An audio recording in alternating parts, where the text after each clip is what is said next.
Imagine करो कि तुम्हारे पास एक ऐसी टाइम मशीन है जो तुम्हें फ्यूचर में कहीं भी ले जा सकती हो। तुम मशीन में बैठते हो और सबसे पहले पहुंच जाते हो 28 जुलाई 2061 में। रात का समय है, आसमान अचानक चमक उठता है। करोड़ों लोग अपनी नजरें ऊपर टिकाए हुए हैं क्योंकि आज वापस लौट रहा है हेली कोमेट। ये वही कोमेट है जो हर 76 साल में सिर्फ एक बार अर्थ के पास आता है। लेकिन ये तो बस शुरुआत है।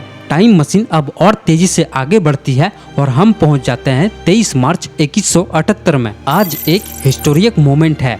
हेली कोमेट अपनी डिस्कवरी के बाद एक पूरी ऑर्बिट कंप्लीट कर चुका है, यानी जिसने इसे खोजा था उसके बाद पहली बार ये अपनी पूरी जर्नी खत्म कर चुका होगा। लेकिन आगे जो होने वाला है वो और भी डरावना है। तुम और तेजी से ट्रेवल करते हो और पहुंच जाते हो 2880 में। वैज्ञानिकों की नजर एक एस्ट्रॉयड पर है जिसका नाम है 1950 DA। कैलकुलेशन के मुताबिक ये उन एस्ट्रॉयड्स में से एक है जिसके अर्थ से टकराने की प्रोबेबिलिटी सबसे ज्यादा मानी गई है। अब जरा सोचो, क्या तब तक इंसान इसे रोक पाएगा या फिर हिस्ट्री का सबसे बड़ा इम्पैक्ट देखने को मिलेगा। अब चलते हैं फ्यूचर में और भी आगे।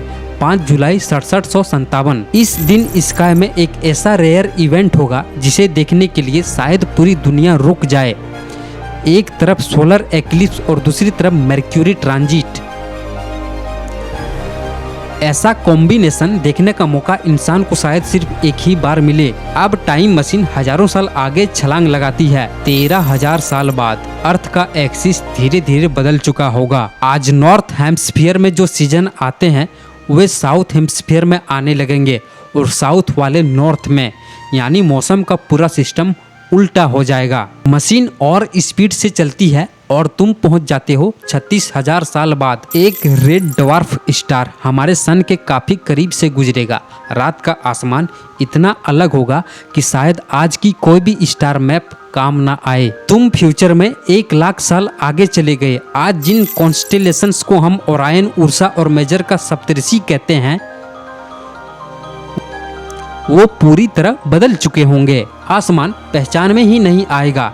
लेकिन अभी तो फ्यूचर की मूवी शुरू हुई है। तुम पहुंच जाते हो भविष्य में 5 करोड़ साल आगे। मार्स के चारों तरफ सैटर्न जैसी रिंग्स बन सकती है। सोच के देखो, लाल ग्रह की चारों ओर विशाल चमकती हुई रिंग्स, कितना अमेजिंग व्यू होगा। तुम्हारी टाइम ट्रेवल मशीन और भी स्पीड से चलती है और तुम पहुंच जाते हो 24 करोड़ साल और आगे। हमारा सोलर सिस्टम मिल्की वे गैलेक्सी के सेंटर का एक पूरा चक्कर पूरा कर लेगा, यानी एक पूरा गैलेक्टिक ईयर खत्म हो जाएगा। तुम्हारी मशीन की प्रोबेबिलिटी इतनी ज्यादा होगी कि तुम फ्यूचर में 25 करोड़ साल और आगे पहुंच सकते हो। तब क्या देखोगे कि आज के सारे कॉन्टिनेंट्स आपस में जुड़कर एक नया सुपर कॉन्टिनेंट बना रहे होंगे। दुनिया का मैप पूरी तरह बदल जाएगा। लेकिन अब हम पहुंचने वाले हैं उस फ्यूचर में जहां अर्थ के लिए मुश्किलें शुरू हो जाएंगी। मान लो तुम भविष्य में 3 अरब साल और आगे पहुंच गए। सन पहले से ज्यादा हॉट और ब्राइट हो जाएगा।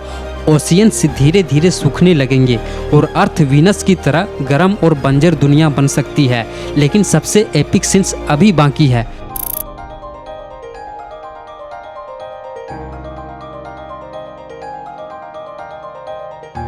तुम भविष्य में 4.25 अरब आगे और पहुंच गए। मिल्की वे और एंड्रोमेडा गैलेक्सी एक दूसरे से टकरा जाएंगी। तुम देख रहे होगे यूनिवर्स का सबसे शानदार शो, अरबों स्टार्स की ये कॉस्मिक कोलाइजन। लेकिन सवाल ये है, क्या हम इनमें से किसी भी इवेंट को अपनी आंखों से देख पाएंगे? अभी के हिसाब से तो नहीं, लेकिन कौन जानता है, शायद फ्यूचर में क्रायोजेनिक स्लीप, लाइफ एक्सटेंशंस या माइंड अपलोडिंग जैसी टेक्नोलॉजी इंसानों को लाखों या करोड़ों साल तक जिंदा रहने का तरीका दे दे। और अगर ऐसा हुआ तो शायद किसी दिन कोई इंसान सच में इन सभी फ्यूचर इवेंट्स का गवाह बन जाएगा।